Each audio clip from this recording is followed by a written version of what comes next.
இன்னைக்கு ஆச்சாரிய ஸ்கூல்லேருந்து என்னை இன்வைட் பண்ணியிருந்தாங்க கிளாஸ் அப்சர்வேஷனுக்காக என்னை கூப்பிட்டுருந்தாங்க. ஆக்சுவலாக நான் வரும்போது பார்த்தீங்கன்னா இவிஎஸ் கிளாஸ் வந்து போயிட்டு இருந்துச்சு. இன்னைக்கு வந்து பார்ட்ஸ் ஆஃப் த பிளான்ட் வந்து எடுத்துகிட்டு இருந்தாங்க. சின்ன பசங்க, அதனால நல்லா ஈஸியான வேலை எடுத்துகிட்டு இருந்தாங்க. என்னோட 2 பொண்ணுங்களும் பார்த்தா இங்கே தான் படிச்சுட்டு இருக்காங்க. என்னோட எல்டர் டாக்டர் எங்கள் டாக்டர் 2 பேருமே இங்கே தான் படிக்கிறாங்க. நான் மோனிகா வந்து கிரேடு 1Bயில் வந்து படிக்கிறாங்க. அவங்களுக்காக தான் நான் கிளாஸ் அப்சர்வேஷனுக்கு வந்திருந்தேன். பார்ட்ஸ் ஆஃப் த பிளான்ட்டுங்கிறத வந்துட்டு ஈஸியாக பிளான்ட்டை வச்சும் சொல்லி கொடுத்தாங்க, போர்டில் எழுதி போட்டு சொல்லி கொடுத்தாங்க. அடுத்து வந்து ஆக்ஷன் மூலமாகவும் சொல்லி கொடுத்தாங்க. ஆக்ஷன் மூலமாக சொல்லி கொடுக்கும்போது பசங்க மனசில் ரொம்ப ஈஸியாக புரிகிற மாதிரி இருக்கும். அதுதான் வந்துட்டு இங்கே டீச்சர்ஸ் கிட்ட வந்துட்டு ரொம்ப சாஃப்டாக கேரிங்காக எல்லாமே சொல்லி கொடுப்பாங்க. பெரிய ப்ளஸ்ன்னு பார்த்தீங்கன்னா நம்ம டீச்சர்ஸ் கிட்ட எப்போ எந்த டவுட் நம்ம கேட்டாலுமே கிளாரிஃபை பண்ணுவாங்க, பசங்க கேட்டாலுமே கிளாரிஃபை பண்ணுவாங்க.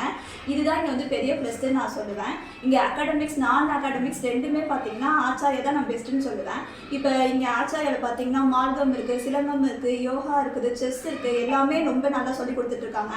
எல்லா பசங்களுமே என்கரேஜ் பண்ணுறது, இனிஷியேட் பண்ணுறது, மோட்டிவேட் பண்ணுறது எல்லாமே டீச்சர்ஸ் வந்து ரொம்ப நல்லாவே பண்ணிட்டு இருக்கிறாங்க.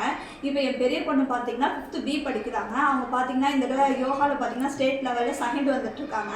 அதுவே எனக்கு ரொம்ப பெரிய ப்ரௌட் மூமெண்ட்டாக இருந்துச்சு. தென் நெக்ஸ்ட் பார்த்தீங்கன்னா எல்லா ஸ்கூல்லையும் ஆனுவல் டே பார்த்தீங்கன்னா பசங்க வந்து டான்ஸ் ஆடுவாங்க, அதோட ஒரு 3 பசங்க ஹார்ன் பண்ணுவாங்க, அதோட முடிஞ்சிடும். இந்த ஸ்கூலில் பார்த்தீங்கன்னா சைட்டிஷன் டேன்னு சொல்லிட்டு ஒரு கிளாஸ்க்கும் ஒரு நாள் எடுத்து தனியாக ப்ரிஃபர் பண்ணி பண்ணுறாங்க.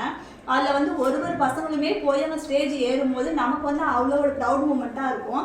பசங்க ஸ்டேஜ் ஏறுறது இல்லாமல் நம்மளுமே அந்த ஸ்டேஜில் ஏறி ஒரு 4 லைன் பசங்க பேசுறது வந்து நம்ம பார்க்கும்போது நம்மகிட்ட பசங்க வந்து +6 வாங்கும்போது நமக்கு அது ரொம்பவே பெரிய ப்ரௌட் மூமெண்ட்டாக இருக்குது.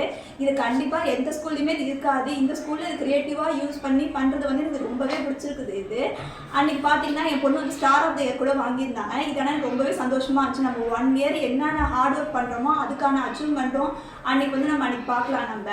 தென் நெக்ஸ்ட்டு பார்த்தீங்கன்னா எல்லா ஸ்கூல்லையுமே மிஸ்கிட்ட வந்து அவ்வளோ நம்ம வந்து கான்டாக்ட் பண்ணி பேச முடியாது. இந்த ஸ்கூலில் பார்த்தீங்கன்னா நம்ம மேம் கிட்ட வந்து எப்போயா இருந்தாலும் எந்த டவுட் இருந்தாலும் கேட்டுட்டு இப்படி பண்ணாமா மேம்னு சொல்லிட்டு கேட்டு அதுக்கேற்ற மாதிரி நம்ம சொல்லிக் கொடுக்கவும் செய்யலாம். எல்லா ஸ்கூல்லையுமே பசங்க பார்த்தீங்கன்னா ஈவினிங் வந்தால் படிக்க மாட்டாங்க. இதே ஆச்சாரிய ஸ்கூலில் பசங்க வந்து நம்ம படிங்கன்னு சொல்லவே தேவையில்லை. அவங்களாவே ஈவினிங் வந்து ஆட்டோமேட்டிக்காகவே எடுத்து படிக்க ஆரம்பிச்சுடுவாங்க. கண்டிப்பாக பாண்டிச்சேரியில் பெஸ்ட்டு ஸ்கூல்னால் அது ஆச்சாரியா ஸ்கூல் நான் கண்டிப்பாக சொல்லுவேன் நான். தேங்க்யூ.